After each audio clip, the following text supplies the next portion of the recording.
Assalamualaikum warahmatullahi wabarakatuh. Yang terhormat kepada Bapak Muahor Zakaria MPD selaku dosen mata kuliah matematika sekolah dan teman-teman mahasiswa yang saya banggakan. Saya Devia Anwar dan Kak Ahmad Arsali dari kelompok 1 Prodi Pendidikan Matematika Latan Samasiro semester 1 akan mempresentasikan materi tentang perbandingan berbalik nilai, yang dimana materi ini pernah kita pelajari sejak kelas 7 SMP. Sebelum mulai, alangkah baiknya kita baca bismillah terlebih dahulu. Bismillahirrahmanirrahim.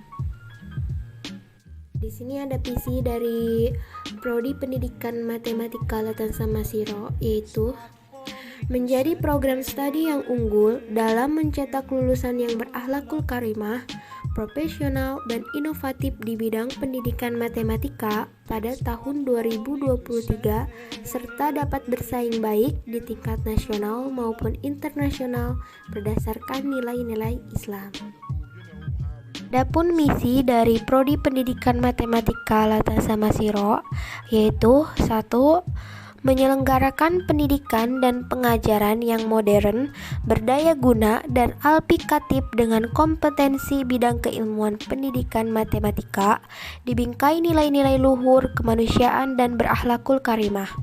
Yang kedua, melaksanakan kegiatan penelitian dan pengabdian kepada masyarakat dalam mengimplementasikan hasil kajian-kajian ilmiah bidang pendidikan matematika, berorientasi pada profesionalisme sebagai tenaga pendidik.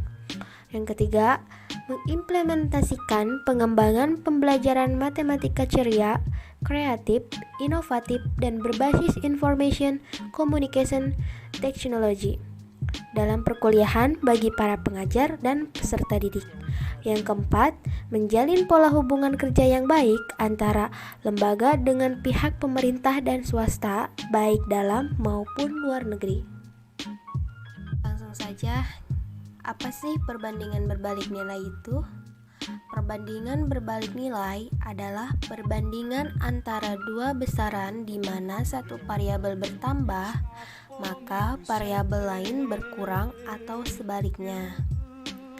Jadi di sini ada contoh kejadian yang termasuk dalam perbandingan berbalik nilai dalam kehidupan sehari-hari, yaitu ada banyaknya pekerja dengan waktu penyelesaiannya.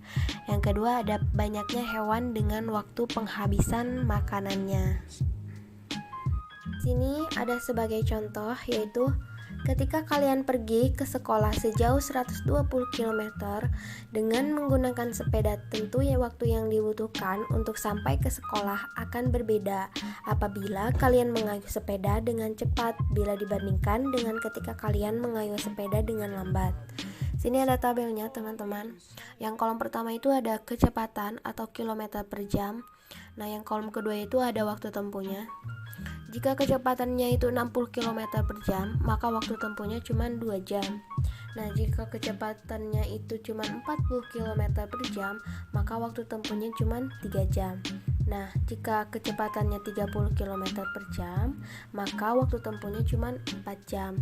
Di sini juga jika kecepatannya cuma 20 km per jam, maka waktu tempuhnya itu cuma 6 jam.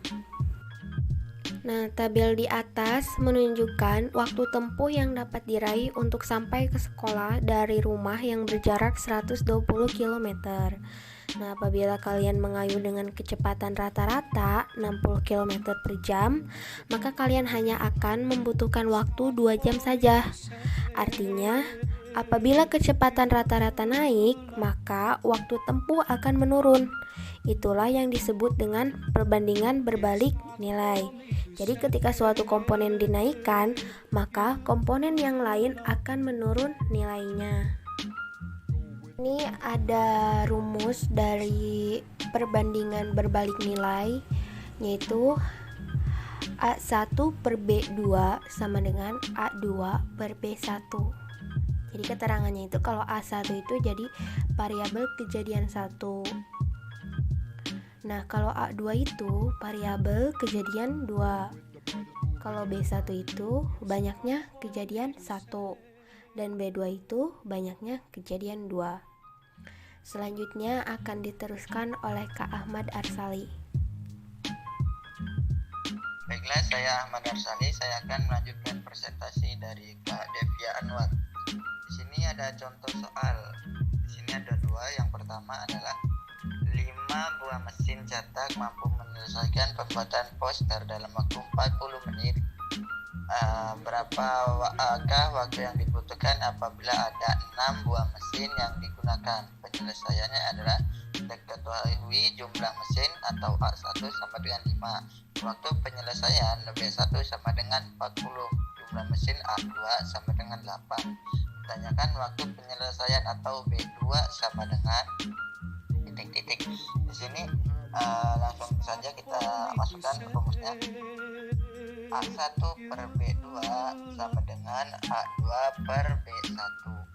Kita masukkan nilainya. 5 per B2 sama dengan 8 per 40. Kita kalikan silang di sini, maka hasilnya 8 dikali B2 sama dengan 5 dikali 40.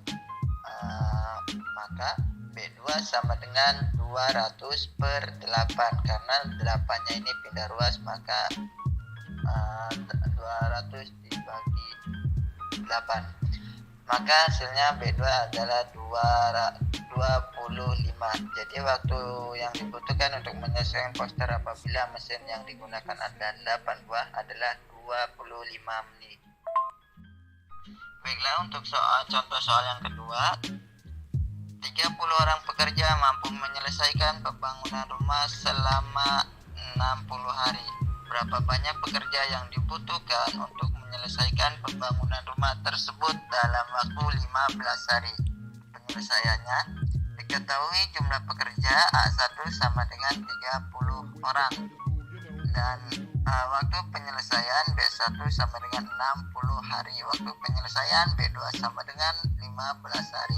Ditanyakan jumlah pekerja yang dibutuhkan atau A2 sama dengan tanda tanya. Memasukkan rumusnya. A1 dibagi B2 sama dengan A2 dibagi B1. Kita masukkan nilainya. 30 dibagi 15 sama dengan A dibagi 4, 60. Kita sudah kalikan silang di sini. 15 dikali A2 sama dengan 30 dikali 60. A2 sama dengan 1800 dibagi 15, hasilnya adalah 120. Jadi untuk menyelesaikan pembangunan rumah dalam waktu 15 hari dibutuhkan pekerja sebanyak 120 orang. Nah, kemudian di slide selanjutnya di sini ada soal latihan. Yang pertama ada dua soal. Yang pertama adalah suatu rumah dikerjakan oleh 8 pekerja dan diselesaikan selama 15 hari. Apabila dikerjakan oleh 10 pekerja, berapa hari yang dibutuhkan untuk menyelesaikan pekerjaan tersebut? Yang kedua, seorang ibu membagikan kue kepada 28 anak. Masing-masing anak mendapatkan 4 potong kue. Jika kue itu dibagi kepada 16 anak, berapa banyak kue yang diterima masing-masing anak? Baiklah, mungkin cukup itu dari saya. Untuk menutup akan dilanjutkan oleh Kak Devia.